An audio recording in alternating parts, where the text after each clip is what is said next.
भैया जी, बचपन से मैंने सुना नैनन छद्दन्ति शस्त्राणि नैनन दहति पावक, लेकिन आज सच होते हुए देखा, क्योंकि यही वो स्थान है जहाँ पर हमने श्रीनिवास जी के शरीर को जलते हुए देखा था।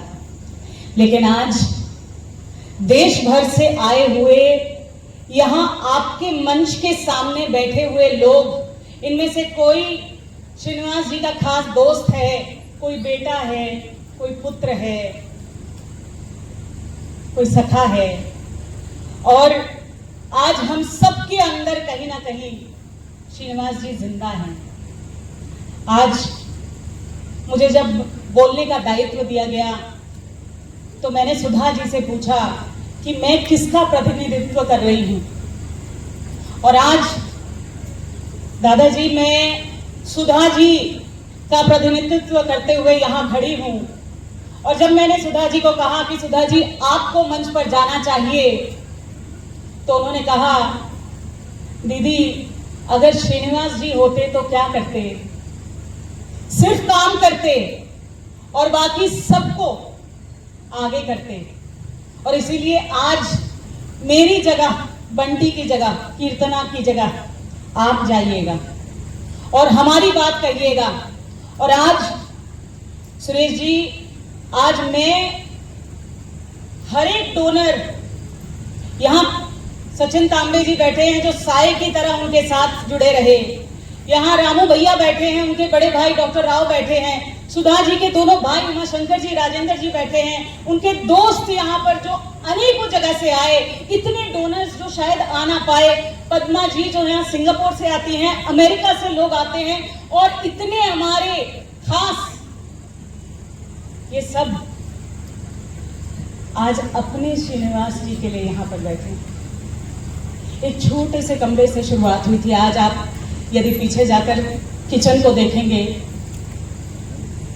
स्वामी आपका आश्रम इतना बड़ा है, लेकिन मैं आपको बहुत विश्वास से ये बात कह सकती हूँ कि यहाँ हर कमरे में विष्णु जी का निवास है, क्योंकि हर व्यक्ति की सेवा यहाँ पे परिवार का हर व्यक्ति करता है। मैं स्वयं सेवकों के परिवार से आती हूँ और जिंदगी भर आज भी भाजपा में काम करते हुए इर्द गिर्द सिर्फ स्वयं सेवक है। लेकिन स्वयं सेवा क्या होती है, ये इस परिवार ने मुझे सिखाया है, श्रीनिवास जी ने मुझे दिखाया है। और गाडेकर जी, जिस प्रकार संस्था ने हमें सपोर्ट किया है, हमें पता है कि आज श्रीनिवास जी को बाबा ने अपने चरणों में अवश्य स्थान दिया होगा। और आज जब मैं सुबह बंटी से पूछ रही थी कि शाम को बूंदाबांदी होगी क्या, आज देखिए हल्की हल्की बूंदाबांदी हो रही है, क्योंकि ऐसे व्यक्ति के जाने पर आकाश भी अश्रु अवश्य बहाता। आज 1 साल से हम श्रीनिवास जी के बिना हैं, लेकिन उनके आदर्श को लेकर पूरा परिवार चल रहा है, सुधा जी चल रही हैं। और एक महिला होने के नाते जब भी वो मुझे फोन करती हैं और कहती हैं कि दीदी मुझे बहुत अकेला लग रहा है, जब भी बंटी ये कहता है कि मैं अपना फाइनेंस इंश्योरेंस का अपना इतना अच्छा इस्टेब्लिश जॉब छोड़ के क्यों आया, जब भी कीर्तना मुझे ये करके फोन करती है कि दीदी कैसे होगा, तब हम सिर्फ एक चीज याद करते हैं कि यदि श्रीनिवास जी होते तो आज सिर्फ यही कहते कि बाबा है ना, सब हो जाएगा। आज मंच पर विराजमान जितने लोग हैं और मंच के सामने जितने लोग हैं, ग्रामस्थ जितने लोग हैं, हम सब आज सबसे बड़ी श्रद्धांजलि मेरे लिए सिर्फ इतना है कि उनका देखा हुआ सपना पूरा हो सके। उनका ये आश्रम हमेशा उनको याद करते हुए और बाबा को समर्पित होते हुए चलता रहे, और उनके आदर्शों को हम दिन रात जीते रहे, क्योंकि उनका जीवन ही सेवा था, उनका जीवन ही संघर्ष था। इसलिए सुधा जी संघर्ष आएगा, लेकिन ये वादा है हर स्वयंसेवक से और हर स्वयंसेवक की तरफ से कि हम सब आपके साथ खड़े हैं, क्योंकि आप में आज हमें श्रीनिवास जी नजर आता है। ओम साई राम। हमारे बीच से जाने के लिए 1 वर्ष हुआ है और इस 1 वर्ष में कई प्रकार के अवसर आए हुए होंगे कि जिनका स्मरण बार बार होता हुआ।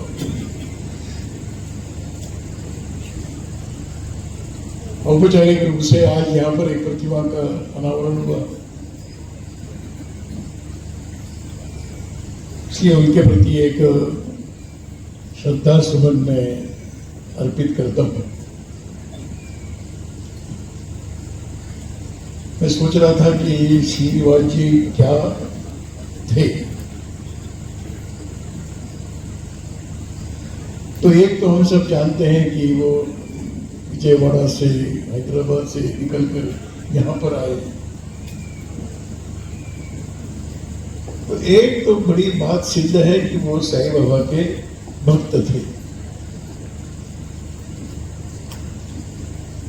और साईं बाबा के शब्दों को जिन्होंने ठीक से समझ लिया उसमें से थे। साईं बाबा के चित्र हम देखते हैं तो एक संदेश मिलता है, उसका एक शब्द है श्रद्धा। इस शब्द को जिन्होंने पूरे अंतःकरण से स्वीकार किया, तो श्रद्धा किसके प्रति? केवल देवताओं के प्रति, देवताओं की मूर्तियों के प्रति ऐसा नहीं है। तो जो एक चेतना युक्त मानव है उसके अंदर जो ईश्वर है उसके प्रति श्रद्धा है, के प्रति श्रद्धा है। इस श्रद्धा का व्यवहारिक रूप प्रकट करना है तो बड़े शांति से, धैर्य से चलना पड़ता है, इसलिए सबूरी को भी उन्होंने स्वीकार कर दिया। हम इस केंद्र का इतिहास तो हम जानते हैं, प्रारंभ कैसे हुआ और करते करते आज कहां तक पहुंचा है। और धैर्य के साथ चलते रहे, सबूरी के साथ चलते रहे। और ये सब करते समय मन के अंदर जो भाव है वो साईं बाबा का जो तीसरा संदेश है, सबका मालिक एक। सबका मालिक एक जब कहते हैं तो मैं मालिक नहीं हूं, ये भाव बहुत ताकतवर, सामर्थ्य संपन्न बनाता है व्यक्ति को कि मैं मालिक नहीं हूं, मालिक तो सबका मालिक एक है।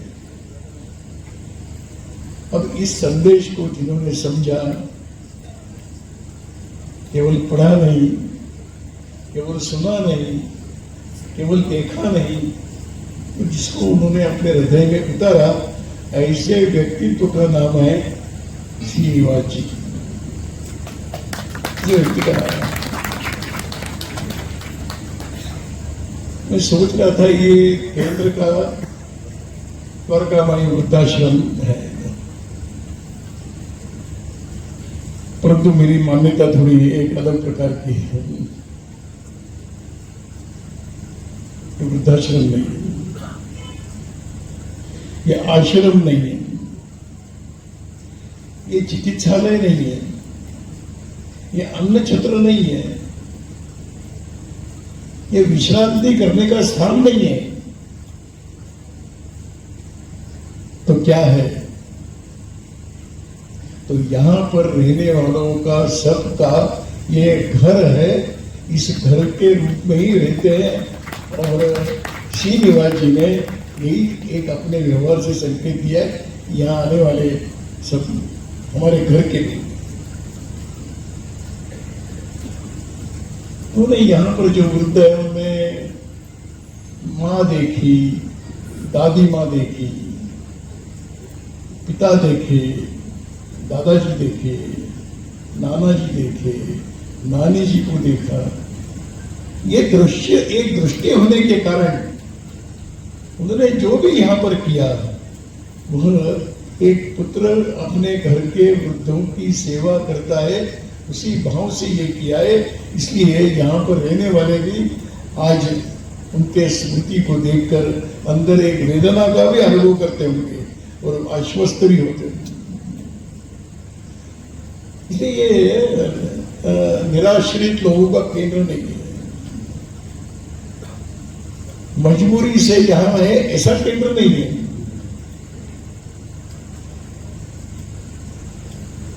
कभी कभी ये लोग कहते हैं जितना करते हैं उतना ही बहुत है और अपेक्षा मत करो, ऐसा यहाँ पर काम करने वालों के मन में भाव शून्यवत है। उसी परंपरा को सुधारने की चला रही है। मैं समझता हूं कि यह वास्तविक रूप से यज्ञ है, यज्ञ कर्म है। और जो यज्ञ होता है तो उसमें आहुति डाली जाती है। यज्ञ की भी अपनी एक श्रेष्ठ परंपरा है, श्रेष्ठ चिंतन उसके पीछे है। यज्ञ जब होता है तो पहला मंत्र आता है, जब आहुति डालते हैं तो यज्ञाय स्वाहा, ये यज्ञ को किया है। परंतु हमारे पूर्वज जानते थे कि मनुष्य मनुष्य है, उसमें विकृति आ सकती है, इसलिए आगे कहा गया यज्ञाय। अब ये यज्ञ का हो गया, केवल यज्ञाय स्वाहा नहीं, यज्ञ का हो गया, उतना भी पर्याप्त नहीं माना, इसलिए आगे कहा अब कहो इदम न मम, ये मेरा नहीं है। वास्तव में आहुति डालने के बाद ही वो समाप्त हो गया, परंतु मन बड़ा विचित्र है, मन बड़ा दुविधा में रहता है, उसको लगता है मैंने किया ऐसा लगता है। और वो जब कहा कि यज्ञ ये यज्ञ का हो गया और इदम न मम कहते हुए ये मेरा नहीं है। मैं समझता हूं कि श्रीनिवास जी के जीवन को देखते हुए क्या हमें यही संदेश नहीं मिलता है कि जिन्होंने इदम न मम ये मेरा नहीं है ऐसा कहकर ही इस कार्य को चलाया है। कार्य मेरा है परंतु ईश्वर के द्वारा बताया हुआ कार्य में कर रहा हूं, तो शिले में आकर करने की क्या आवश्यकता है। जिस व्यक्तित्व से, जिस महापुरुष के जीवन से मुझे प्रेरणा प्राप्त हुई, उनके सानिध्य में रहकर ही मैं कुछ करना चाहता हूं। इसलिए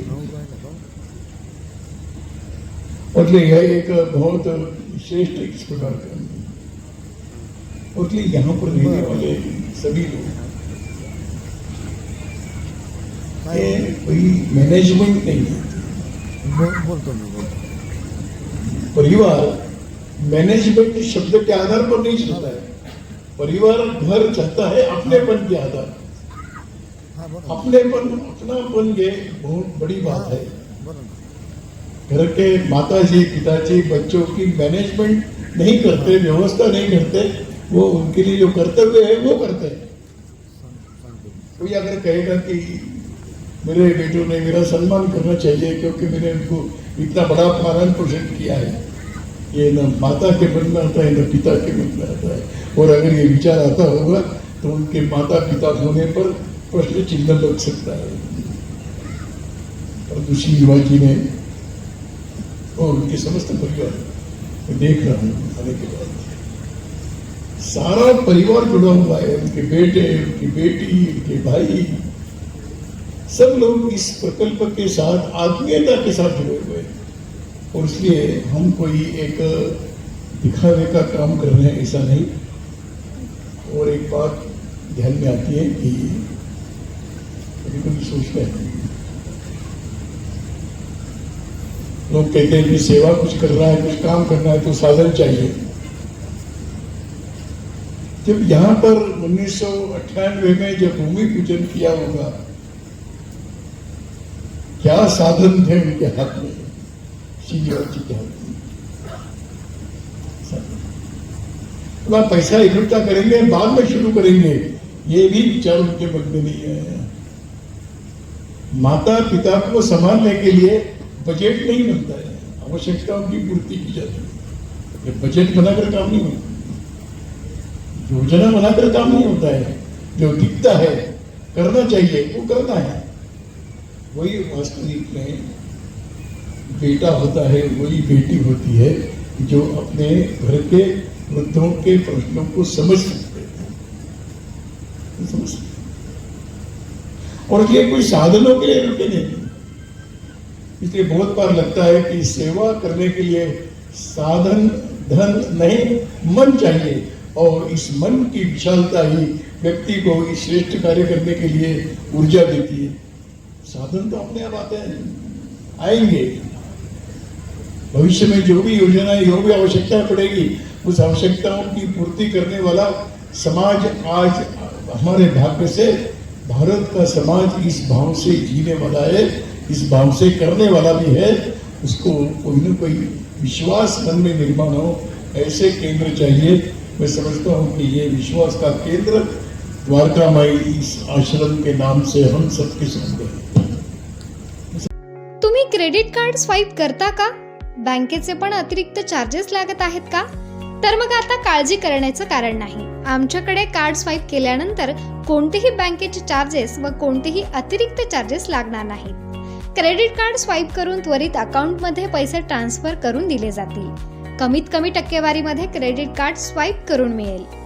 एकाच दिवसात 10 लाखांपर्यंत स्वाईप करून त्वरित बँक खात्यामध्ये ट्रान्सफर केली जाईल. क्रेडिट कार्डची ड्यू डेट बिल जवळ येत आहे, पण सध्या पेमेंट ॲडजस्टमेंट नाही, तर चिंता करू नका. तुमचे क्रेडिट कार्डचे bill total amount, outstanding amount आम्ही भरू. क्रेडिट कार्डवरील बिल भरण्यासाठी पैसे नसेल तर 5,000 ते 25 लाखांपर्यंत तुमचे बिल भरून कार्ड रिन्यू करून दिले जाईल. तसेच 100% सुरक्षित. सिबिल स्कोअर 7 ते 45 दिवसांमध्ये वाढवून व दुरुस्त करून दिले जातील. साईबाबांच्या पावनभूमीमध्ये तुमच्या सेवेत रोहित बाबासाहेब दातीर. तेव्हा आजच संपर्क करा. आमचा पत्ता पिंपळवाडी रोड, साई निर्वाण कॉम्प्लेक्स समोर, साई प्रसाद शॉपिंग कॉम्प्लेक्स, दुकान क्रमांक 1, शिर्डी. मोबाईल क्रमांक 9960 68 85 85.